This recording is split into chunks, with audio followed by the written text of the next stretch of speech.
आपकी रीढ़ की हड्डी 6 दिशाओं में आंदोलन के लिए बनाई गई है, लेकिन आप शायद इसका केवल आधा उपयोग कर रहे हैं। इस चलन की कमी से जकड़न, मांसपेशियों में असंतुलन और लंबे समय तक पीठ दर्द हो सकता है। रीढ़ की हड्डी के जोड़ों को चिकनाई देने और डिस्क के रक्त संचार को सुधारने के लिए इस व्यायाम को आजमाएं, जिससे डिस्क के क्षय को रोका जा सके।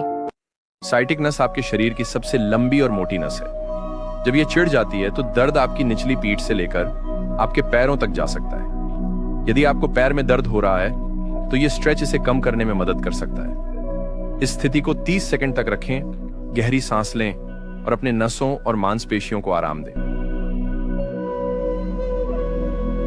साइटिक नस आपके शरीर की सबसे लंबी और मोटी नस है। जब ये चिढ़ जाती है तो दर्द आपकी निचली पीठ से लेकर आपके पैरों तक जा सकता है। यदि आपको पैर में दर्द हो रहा है तो ये स्ट्रेच इसे कम करने में मदद कर सकता है। इस स्थिति को 30 सेकंड तक रखें, गहरी सांस लें और अपने नसों और मांसपेशियों को आराम दें।